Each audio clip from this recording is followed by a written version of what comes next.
तन्वर जी। राधे राधे जी। गुरुदेव, जीवन को खुशहाल कैसे बनाया जा सकता है? हाँ बच्चा, मनुष्य जीवन तो खुशी में ही डूबने के लिए मिला है, पर जब तक हम शास्त्र विरुद्ध आचरण करेंगे तब तक भय, चिंता, शोक, विषाद, उद्विग्नता ये बनी रहेगी। आप अंदर देखो, गलती करोगे ना, चाहे जितना गुप्त करो, वो गलती तुम्हारे ऊपर सवार हो जाएगी, तुम्हें भयभीत करेगी, तुम्हें चिंता में डालेगी, तुम्हें शोक में समस्या में डाल देगी। खुशहाल जीवन, गोस्वामी तुलसीदास जी कह रहे हैं, तब लगी कुशल न जीव कहूं, सपने हूं मन विश्राम, जब लगी भजत न राम कहूं, शोक धाम तज काम। जब तक जीव काम आदि गंदी चेष्टाएं इनको छोड़कर भगवान का नाम जप नहीं करता, तब तक वो स्वप्न में भी कभी शांति और विश्राम नहीं प्राप्त कर सकता। हमारे यहाँ ही तो ध्रुवदास जी बड़े महापुरुष हुए, वो कह रहे हैं, जो चाहत है नित्य सुख, वही खुशहाल रहना, नित्य सुख अरु मन को विश्राम, हित ध्रुव हित सो भजत रहो, पल पल श्यामा श्याम। यदि नित्य सुख चाहते हो, खुशहाल होना चाहते हो, तो एक एक क्षण श्यामा श्याम श्यामा श्याम, राधा राधा राधा, परम खुशहाल हो जाओगे। कैसी भी विपत्ति हो, आप खुशहाल रहोगे। जैसे भारी कष्ट का संयोग है, किडनी फेल, खुशहाल है हम, दुखी नजर आते हैं क्या? खुशहाल क्यों? क्यों? भगवान से जुड़े। हाँ, खुशहाल तभी रह सकते हो जब भगवान का भजन करोगे, भगवान के आश्रित रहोगे, गंदी बात नहीं करोगे। आनंदित होने के लिए जवान का पक्का, मन का पक्का और लंगोट का पक्का। देहाती भाषा में हम आपको बता रहे हैं, नरसिंह मेहता जी कह रहे हैं, काछ वाच मन निश्चल राखे, धन धन जननी तेरी रे। जो गृहस्थी है, अपनी पत्नी के सिवा किसी की ओर गंदी दृष्टि से नहीं देखता, मन को सदैव पवित्र रखता है भगवान के नाम में, शरीर से पवित्र आचरण करता है, अपने आप खुशहाल रहोगे। और जरा सा पाप हो जाए तो अभी हृदय में जलन होने लगेगी। कुछ नहीं है, कोई नहीं जानता, पर हमारा दिमाग हमको गिराएगा, हमको दबाएगा, हमको निरुत्साहित करेगा। इसीलिए पाप कर्म नहीं करना चाहिए। एक जब हम शेनपुर में थे तो एक डकैत आया था, वो इतना भयभीत था कि पत्ता खुरके तो एकदम, उनको भाई यहाँ कौन, जंगल है, तपस्वियों का स्थल है, गंगा किनारा। पाप कर्म दूर से देखने से अच्छा लगता है कि बढ़िया गाड़ी है, बढ़िया बंदूक टांगे हैं, बढ़िया, लेकिन उनके अंदर जो चल रहा है वो, एक गरीब आदमी धर्म से चलता है, उसके अंदर शांति है, सुख है।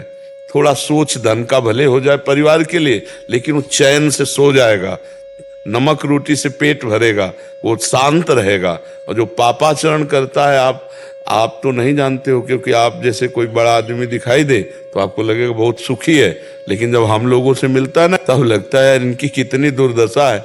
लोग समझते 10 गाड़ी पीछे चलते हैं, इतना बढ़िया कपड़ा और सब बड़े आदमी है। तब लगी कुशल ल जीव कहूं, सपने हूं मन विश्राम। स्वप्न में भी उसे शांति नहीं मिल सकती। इसलिए खुशहाल जीवन, धर्ममय जीवन, भगवान का नाम जप करते हुए अच्छे आचरण करो और देख लो खुशहाल रहोगे, मस्त रहोगे। आप विचार करके देखो ना, देखो खुशहाल वस्तुओं से नहीं हुआ जाता, खुशहाल दिमाग से हुआ जाता है। अगर हमारा दिमाग पॉजिटिव हो जाए तो एक बनियान में भी आप खुश रहोगे, और निगेटिव हो जाए तो बहुत बड़े बड़े कंपनी के कपड़े भी आवे ना तो भी पहन के चलोगे, आपको आपसे बढ़कर दिखाई देगा, तब लगेगा मेरा क्या है, तो जलोगे। और जब आपका पॉजिटिव है ना, तो है कि भगवान हमको कम से कम शरीर तो स्वस्थ दिए, हमें भगवान ने स्वस्थ बनाया, कितनी कृपा। वो पॉजिटिव चिंतन करता है। जिसको खुशहाल रहना ना, उसका पॉजिटिव चिंतन होना अनिवार्य है। और बिना निष्पाप हुए पॉजिटिव चिंतन नहीं होता। चिंतन सदैव निगेटिव भागता है, क्योंकि उसको दंड मिलना है ना। यही चिंतन जब निगेटिव ज्यादा हो जाता है तो डिप्रेशन में चला जाता है। बेमतलब भयभीत रहता है आदमी, बेमतलब उसको एक ही बात सुनाई देती है, मतलब कहीं मुझे हमने देखा है ना, हमारे पास तो सब तरह के लोग आते हैं। तो एक थे, वो बस यही कहते थे, एक तरफ खुद मरने के लिए तैयार और डिप्रेशन की दवाई 10-10 हजार की चल रही। क्या है, चिंतन बिगड़ गया ना। अब उसी चिंतन में राधा राधा राधा राधा, और यार हमें कोई मार नहीं दे, तो भगवान है ना, मेरे भगवान पॉजिटिव है ना, कि यार एक दिन तो मरना ही है, और जिस दिन मरना है उस दिन कोई बचा नहीं सकता। आज से हम क्यों उसके लिए परेशान हो, हम धर्म से चले, हम नाम जप करें, हम खुश रहें। सबसे बढ़िया बात है प्रसन्न रहना, खुश रहना। ये पॉजिटिव से होगा। आपका चिंतन सकारात्मक होना चाहिए, और इसके लिए आप में पावर चाहिए, वो है नाम। राधा राधा राधा राधा राधा राधा राधा, बड़ा आनंद रहेगा जब के देखो। पर आज ही नहीं मिल जाएगा आनंद, समय लगेगा। जैसे जैसे आपकी मलिनता हटेगी वैसे वैसे आप खुश होने लगोगे। स्वाभाविक खुशी है, इतने बड़े भगवान हमारे हैं, कितनी खुशी की बात। अगर कोई अभी मंत्री या कोई ऐसे आपसे हाथ मिला ले और कह दे चिंता मत करना, मैं हूं जब कभी जरूरत, और वो कभी फोन ना उठावे, कभी ना मिले, फिर भी आपकी छाती चौड़ी हो जाएगी। और भगवान कह रहे योगक्षेमम वहाम्यहम, तुम केवल अनन्यस चिंतयन्तो माम, तुम मेरा चिंतन करो, पूरा ठेका मैं लेता हूं। और हमें विश्वास नहीं होता, भगवान की बात पर विश्वास नहीं होता।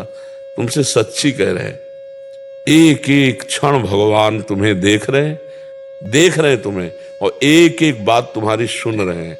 पर जब तक तुम सही आचरण नहीं करोगे तब तक तुम नहीं जान पाओगे कि भगवान तुम्हें देख रहे हैं और भगवान तुम्हारी सुन रहे हैं। जैसे एक भी ऐसी बात नहीं जिसका उत्तर ना मिलता हो, एक भी ऐसी बात। जैसे कोई भी बात, किसी भी तरह की लौकिक पारलौकिक समस्या, जरा सा और अंदर रेखा आई तो सामने परिणाम उसका तुरंत, लगता है भगवान ने मेरी सुन ली, मेरी बात पहुंच गई भगवान तक। क्यों? क्योंकि भगवान के सिवा हमारा कोई है नहीं। भगवान ही हमारे जीवन, भगवान ही हमारे प्राण। तो आपके भी तो जीवन भगवान है, पर आपने अपने जीवन को माया में दे दिया, इसलिए आप भगवान की बात नहीं सुन पा रहे, ये नहीं समझ पा रहे कि भगवान मुझे देख। ये सच्ची बताएं, इतना आनंद है कि अब जैसे आपको गुलाब जामुन पवावें, पूछे कैसा है, बोलोगे मीठा। कैसा मीठा है? बोले बहुत मीठा। फिर इसके बाद क्या बोल पाओगे? नहीं, यही कहोगे महाराज खा के देख लो, आगे वाली बात। अरे ऐसे ही भगवान कितना प्यार करते हैं, हम तुम्हें हृदय से कह रहे हैं कि अगर हमको वो बात ना, तो हम माइक से कह देते कि देखो भाई, अगर अनुभव भगवान न कराते ना तो हम माइक से कह देते। लेकिन जब अंदर से भगवान, तभी लगा कि वास्तविक सुख, ऐसे दुख में आनंद रहता है हर समय, क्योंकि भगवान से चित्त जुड़ा है ना। अच्छा, एक डर होता है मरने का, और वो डर खत्म हो गया, क्योंकि हमको उन्हीं के पास जाना है जिनका जीवन भर याद करते रहे, चिंतन करते रहे, इसलिए खुश है। सबसे बड़ा भय मृत्यु का, वो भी खत्म हो जाता है जब हम भगवान का भजन करते हैं। खुशहाल जीवन जीना है तो भगवान के भरोसे हो जाओ। पर परीक्षा होगी, परीक्षा होगी। ऐसी परिस्थिति में भी कभी मन ने ये नहीं कहा कि चलो घर चलते हैं, भारी से भारी कष्ट, लेकिन भगवान के मार्ग में चलना है। तो आज भगवान देख रहे ना, लौकिक और पारलौकिक दोनों खुशियां चरणों में लूटती हैं। परलोक का तो कोई संशय नहीं रहा, और लोक में आप देखो आज हमारी क्या दशा होती, न लड़का न बच्चा न रिश्ता न नाता, किसी से कोई मतलब नहीं बचपन से। तो आज ये सब पैदा हुए कहीं और हैं, और सब प्राणों से भी अधिक प्यार करते हैं। खुशहाल, जो खुशी शब्द है, जो प्रसन्नता शब्द है, वो केवल भगवान से। ब्रह्म भूता प्रसन्नात्मा न सोचते न कांग, कि आप सच्ची समझ लो। परीक्षा में केवल पक्के होना चाहिए कि आपकी परीक्षा होगी कि सच्चा प्यार भगवान से करते हो, और जहां ऐसा हो गया तो भगवान की प्रिया है माया। लक्ष्मी जी कौन है? भगवान की प्रिया है ना। हाँ, वो फिर माता की तरह दुलार करती, माता की तरह दुलार करती। इसलिए बहुत भगवान का आश्रय लो, पाप ना करो तो खुश रहोगे, प्रसन्न रहोगे, और आगे से आगे भगवान व्यवस्था करते रहेंगे। भगवान ही व्यवस्था करते, पूरी सृष्टि तो भगवान ने रची है ना। हम अच्छा ये बताओ तुम्हारा शरीर किसने रचा है? भगवान ने तो रचा है ना, तुम थोड़ी इसको बनाया है। तो उसी भगवान के आश्रित हो जाओ, बढ़िया आनंद रहेगा, हर समय खुश रहोगे और वो हर बात संभाल देते। सुदामा जी को कई कई दिन भोजन नहीं मिलता था और सुदामा पूरी बना दिया। जैसे द्वारिकापुरी थी ना, ऐसे सुदामापुरी थी। भगवान सब कुछ करने में समर्थ है। उनके एक छोटे से सेवक हैं कुबेर, छोटे से सेवक है, ऐसे अनंत ब्रह्मांडों में कितने।